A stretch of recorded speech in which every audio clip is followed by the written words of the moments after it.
Degree. ఎందుకంటే మీరు జరిగిన మిస్టేక్ని, తప్పుని కంటిన్యూ చేయాలని అనుకుంటున్నారు, మీరు పతివ్రత అని ప్రూవ్ చేసుకోవడానికి.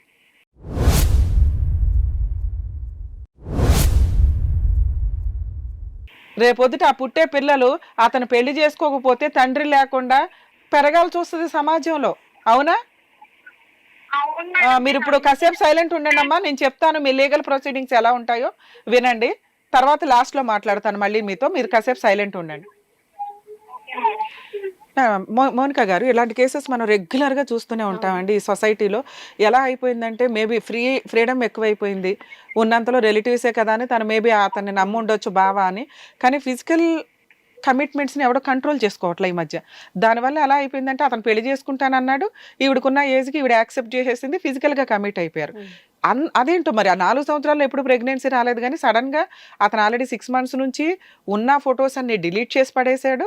తర్వాత అసలు ఎవిడెన్స్ లేకుండా ఉన్నాడు. ఉన్నంతలో ఈ 6 monthsలో వీళ్ళిద్దరూ ఆల్రెడీ 3-4 times మళ్ళీ ఓయో రూమ్స్కి వెళ్ళారు, కానీ వీళ్ళు ఫోటోలు దిగల. ఏదో అతని బర్త్డేకి అందరితో జనరల్గా దిగిన ఫోటోనే తప్ప మరి ఈవిడ ఎందుకు ఫొటోస్ ఎవిడెన్స్ గ్యాదర్ చేసుకోవాలని అనుకోలేదు. ఇవన్నీ ఎలా ఉంటాయంటే ప్రూవ్ చేయడం ఎవరికి వాళ్ళు మేమే కరెక్ట్ అన్నట్లు ఉంటుంది, కానీ బ్యాకప్ తీస్తే ఏదన్నా నిజాలు తెలుస్తాయి. ఇక్కడ మనకి ఓపెన్గా అర్థం అవుతున్న సీన్ ఏంటంటే ఇద్దరు లవ్ చేసుకున్నారు, ఫిజికల్ రిలేషన్ అయితే ఉంది. మేబీ ఈవిడ క్యారెక్టర్ వల్ల కానీ వీళ్ళ ఇతని ఫ్యామిలీ బ్యాక్గ్రౌండ్ వల్ల కానీ అతను అమ్మాయిని పెళ్లి చేసుకోవడానికి ఇష్టపడాల. ఈ హింట్ ఈవిడికి 1 year నుంచి తెలుస్తుంది, కానీ ఆల్రెడీ అంతకుముందు 4 years నుంచి ఉన్న ర్యాపో ఏదైతే ఉందో మనసు యాక్సెప్ట్ చేయదు. అంత బాగా క్లోజ్గా ఉన్నారు కదా, ఇతను నన్ను చీట్ చేయడలే, ఎట్లా అయినా చేసుకుంటాడు, వాళ్ళ ఇంట్లో వాళ్ళని ఒప్పిస్తాడు. ఈవిడ 6th senseకి తెలుసు కానీ మనసు యాక్సెప్ట్ చేయదు. ఎందుకంటే రియల్గా లవ్ చేసేసుకున్నామా అన్న ఫీలింగ్ కదా వీళ్ళకి. ఇది లవ్ కాదు యాక్చువల్గా. కానీ ఇంకా మనం చెప్పాలి, వాళ్ళు లవ్ అని చెప్తున్నారు కదా, మనం అదే మాట్లాడదాం. ఇలా జరుగుతున్నప్పుడు ఎట్లా అంటే ఈ 1 yearలో నుంచి మళ్ళీ పిలుస్తున్నా మళ్ళీ వెళ్తుంది. ఎందుకు అంటే వెళ్ళకపోతే, ఫిజికల్గా కమిట్ అవ్వకపోతే మళ్ళీ చేసుకోడేమో. ఆల్రెడీ ఇప్పుడే తుమ్మితే ఊడిపోయే ముక్కులాగా నడుస్తుంది రిలేషను. సో ఇది కంటిన్యూ చేద్దాం, ఆల్రెడీ ఇంకెతనే భర్త అని ఫీల్ అయ్యి ఫిక్స్ అయిపోయి ఉంది కదా. సో ఆ పొజిషన్లో ఆవిడ అట్లా వెళ్తూనే ఉంది. ఎక్కడ ప్రాపర్ ఎవిడెన్స్లు అయితే లేవు, ఉన్నాయన్నీ డిలీట్ అయినాయి. సరే వెళ్ళింది. అతను ఆల్రెడీ 3 months నుంచి ఇంకా స్ట్రిక్ట్గా ఉన్నాడు, ఖచ్చితంగా ఈ అమ్మాయిని పెళ్లి చేసుకోకూడదు అని. సో ఈ పొజిషన్లో వాళ్ళు ఏంటి వేరే సంబంధాలు చూసుకుంటున్నారో అది ఈవిడికి తెలియదు, ఎందుకంటే దగ్గరలో లేదు కదా. సో తెలియదు. తర్వాత వాళ్ళు ఆటోమేటిక్గా ఇంకా 2 days 3 daysలోనే ఎంగేజ్మెంట్ అనగా తనకి ఏదో లక్కీగా అదృష్టం కొద్దీ లీక్ అయింది. అయినా అమ్మాయి పెళ్లి చేసుకుంటానంటే వాళ్ళ మధ్య ఉన్న బాండింగ్, ఫ్యామిలీ, రెండు వైపుల ఫ్యామిలీస్ ఈవిడ క్యారెక్టర్ని వాళ్ళు ఏ రకంగా చెప్పారు ఆ అమ్మాయికి, అందుకని అమ్మాయి అయినా పర్వాలేదు అంటే, లేదా ఆవిడ అట్లా ఏముందో పొజిషన్ మనకు తెలియదు. ఓకే, ఆ అమ్మాయి గురించి మనం మాట్లాడే రైట్స్ మనకు లేవు. ఇక్కడ ఉన్నంతలో ఈ అమ్మాయి క్యారెక్టర్ని వాళ్ళు మేబీ చాలా మైనస్ చేసి ఆ అమ్మాయికి చెప్పుంటే ఓకే ఇలాంటి అమ్మాయి కాబట్టి ఇతన్ని నేను పెళ్లి చేసుకుంటానండి అని అనుండొచ్చు. ఇక కేసు అంటే అది అరేంజ్డ్ మ్యారేజ్ కదా, 1 week నుంచే నడుస్తుంది కాబట్టి 1 week అంది కదా, తనే చెప్తుందిగా మనకి. 1 weekలో అంత ర్యాపోస్ ఏమి ఉండవు. ఒక మంచి సంబంధం, వాళ్ళు ఏదో మాట్లాడుకుని ఉంటారు రెండు వైపులా. అతను ఆల్రెడీ గవర్నమెంట్ ఎంప్లాయీ అంటున్నారు కాబట్టి సో కొంచెం ప్రొసీడింగ్స్ ఎట్లా నడుస్తుంటాయి. సో ఇది ఒక రకంగా తను పెట్టిన కంప్లైంట్, తనకి ఇంకా ఇన్నోసెంట్గా మాట్లాడుతుంది. కానీ 2 points మనం మాట్లాడుకోవాలి. వీళ్ళు ప్రెగ్నెన్సీలు తెచ్చేసుకుంటే కోర్టో, ల్యాండ్ ఆర్డరో, పోలీసులో సమాధానం చెప్పరు. ఎవరు సమాధానం చెప్తారండి అంటే ఎవరు సమాధానం చెప్పండి, నీ పరిస్థితికి నువ్వే కారణం, ప్రాబ్లం సొల్యూషన్ నువ్వే ఎత్తుక్కోవాలి. కోర్టు, ల్యాండ్ ఆర్డర్లు ఏం చేస్తాయి, నీకు అన్యాయం జరిగిందని అప్రోచ్ అయితే అవతల వ్యక్తి ఎవరైతే అన్యాయం చేశారో వాడిని పనిష్ చేయడానికి ఉపయోగపడుతుందే తప్ప నీ ప్రాబ్లమ్ని సాల్వ్ చేసేసి నీకు నచ్చినట్టు సెట్ చేయడం కుదరదు. ఎందుకంటే ఫోర్స్ఫుల్గా మ్యారేజీలు చేస్తే, బలవంతంగా చేస్తే రేపొద్దుట డైవర్స్ ఇస్తాడు. ఫోర్స్ఫుల్ మ్యారేజ్ ఒక 10 days ఉంటాడు, 20 days ఉంటాడు. వన్స్ ఒకసారి మ్యారేజ్ అయిపోయినాక తీసుకునే డైవర్స్ ఈజీ, ఇష్టపడి పెళ్లి చేసుకున్న ఉండట్లా ఈ మధ్య. సో ఇలా ఫోర్స్ఫుల్ గా మ్యారేజ్ చేసినప్పుడు అప్పుడు ఇంక ఇవి సెకండ్ మ్యారేజ్ క్యారెక్టర్లోకి వస్తుంది. ఎందుకంటే బలవంతంగా పెళ్లి చేయించమని కాపురం నడిపించమని అనటం కుదరదు. సో ఈ పొజిషన్లో అప్పుడు ఒక వైఫ్ వేసే కేసులు వేస్తుంది. ఏంటవి 498 DVC మెయింటెనెన్స్, ఇక తప్పక మ్యూచువల్ సెటిల్మెంట్కి వెళ్తారు.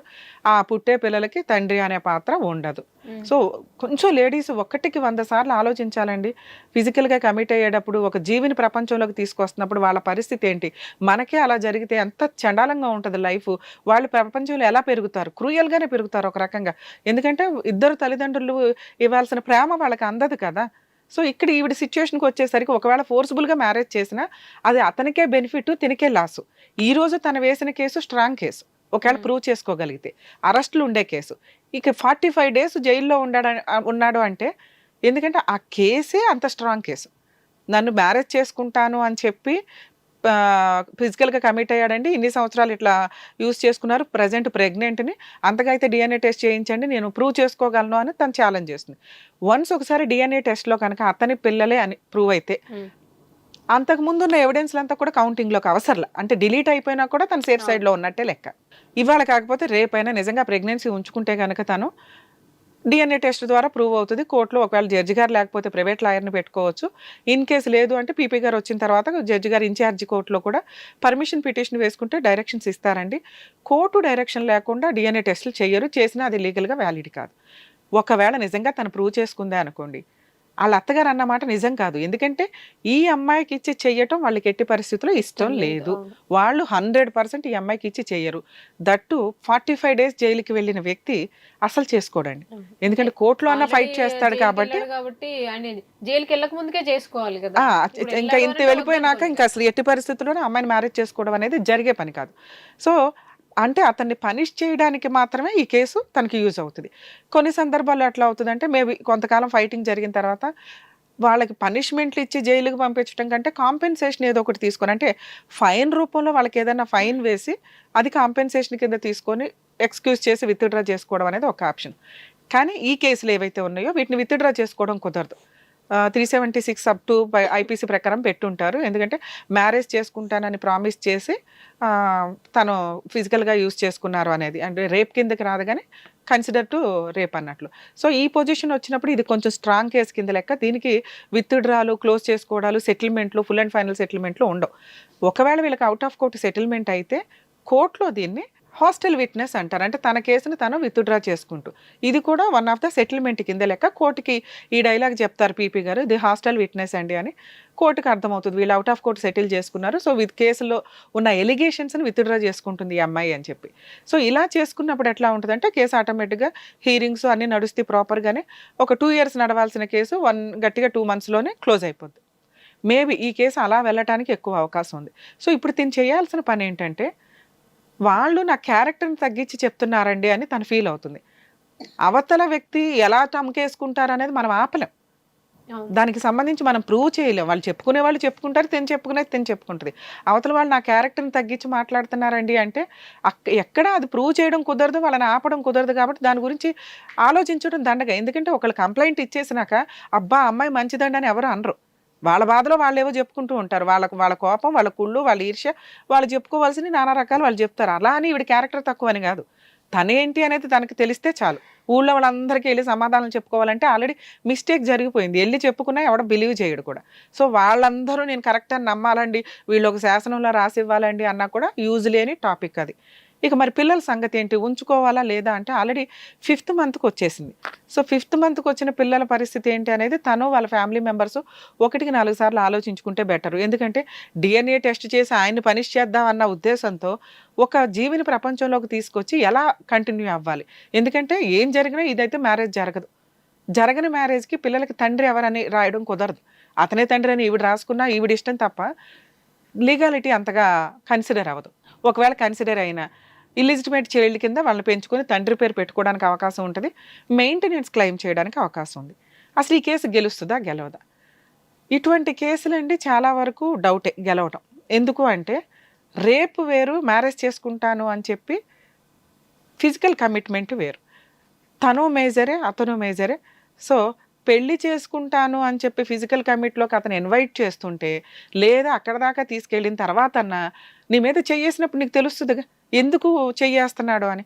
సో నిన్ను నువ్వు కంట్రోల్ చేసుకొని నువ్వు ఆ సీనే రాకుండా జాగ్రత్త పడటమే మెయిన్. తీసుకెళ్ళిపోయి మత్తుమంది ఫిజికల్గా కమిట్ అయిపోయాడంటే ఇంకా అది రేపు. ఇక్కడ ఇష్టపడి ఒకసారి కాదు రిపీటెడ్గా 5 ఏళ్ల నుంచి తిరుగుతున్నప్పుడు వాటిని రేపు కింద కన్సిడర్ చేయరండి. 376(2) అనేది ఆల్రెడీ డిస్మిస్ అవుతుంది. దాంతోపాటు ఇంకేమైనా సబ్సెక్షన్స్ ఉంటే, అంటే చీట్ చేశాడు, చీటింగ్కి తగ్గ పనిష్మెంట్ పడడానికి అవకాశాలు ఉంటాయి. సో ఇట్లాంటి కేసుల్లో 100% వీళ్ళు కొంచెం జాగ్రత్తగా ఉండడం బెటర్ తప్ప తన క్యారెక్టర్ని ప్రూవ్ చేసుకోవడానికో, వాళ్ళకి డిఎన్ఏ టెస్ట్ చేయించి వాళ్ళకి పిల్లల్ని చూపించాలనో, ఇంకా మిస్టేక్స్ చేసుకుంటూ వెళ్ళడం ఎంతవరకు అవసరం అని తను వాళ్ళ ఇంట్లో వాళ్ళు ఆలోచించుకుంటే బెటర్. వాణి గారు మీకు ఒకసారి చెప్తున్నానండి, వినండి అమ్మా. ఇప్పటిదాకా మీరు కూడా విన్నారు కదా, మీ లీగల్ ప్రొసీడింగ్స్ ఇలా ఉంటాయి. సో ఇప్పుడు మీరు ఆలోచించుకోండి అమ్మా. డిఎన్ఏ టెస్ట్ చేసి ప్రూవ్ చేసేదాకా మీకు ఇంకా టైం ఉంది, ఇది పిల్లల్ని కనాల్సిన సిచ్యువేషనే మీకు అనుకుంటే మీ ఇంట్లో వాళ్ళు మీరు 1-4 సార్లు ఆలోచించండి. ఒకవేళ మీరు ప్రూవ్ చేయాలనుకుంటే ఇవాళ కాకపోతే రేపు వేసినా కూడా మీకేం కంగారు లేదమ్మా. పీపీ గారు డిఎన్ఏ టెస్ట్కి కోర్టులో పిటిషన్ ఫైల్ చేస్తారు. ఫైల్ చేయగానే మీకు డైరెక్షన్ వస్తుంది. అది ఎప్పుడైనా ప్రూవ్ అవుతుంది. నిజమే ఎప్పుడైనా కానీ. అతన్ని నువ్వు పనిష్ చేయడానికి ఉపయోగపడుతుంది మీరు చేసే ఫైటింగ్ అంతా తప్ప, లేదా అతను ఫుల్ అండ్ ఫైనల్ సెటిల్మెంట్ ఏదైనా చేసుకొని ల్యాక్స్గా ఏదైనా డిమాండ్ చేసి మీరు వసూలు చేయడానికి ఉంది. మీరు ఒకవేళ కేసు గెలిస్తే కనుక అతను గవర్నమెంట్ ఎంప్లాయ్ కాబట్టి అతను జాబ్ పోవడానికి కూడా అవకాశం ఉందమ్మా. కేసు గెలవడానికి ఏ ఎవిడెన్స్లు కావాలో ట్రై చేయండి. మేబీ ఆల్రెడీ అమ్మా మళ్ళీ తెచ్చుకుంటారమ్మా. మొత్తం జాబ్ తీసేయడం కుదరదు ఇట్లాంటి వాటి మీద. ఎందుకంటే కేసు నిజమో కాదో తెలియకుండా సస్పెండ్ చేస్తారు. మేబీ అతనికి వచ్చే 30,000 జాబ్ అతనికి ఇంపార్టెంట్ కూడా కాకపోవచ్చు. ఇంకా మంచి జాబ్ తెచ్చుకుంటాడేమో. అంటే కెరియర్ పోయినా పర్వాలేదు కానీ నిన్ను పెళ్లి చేసుకోను అనే స్టేజ్కి వాళ్ళు వెళ్ళిపోయారు కాబట్టి మీరు 1-4 సార్లు ఆలోచించండి. లేదా మీరు ఫైట్ చేయాలనుకుంటే కనుక డిఎన్ఏ టెస్ట్లో వాళ్ళ అబ్బాయే మీ ఇద్దరికి పుట్టిన పిల్లలే అని కనుక తెలిస్తే ఖచ్చితంగా అతనికి పనిష్మెంట్ కూడా పడుతుందమ్మా. Okay madam. సరేనా? ఆల్ ది బెస్ట్ నాన్న, జాగ్రత్త. లీగల్ ప్రాసెస్ ఇలాగే ఉంటాయండి, చూసుకుంటాం. ఓకే రమ్య గారు, బాగా ఎక్స్ప్లెయిన్ చేశారు. Thank you. Thank you.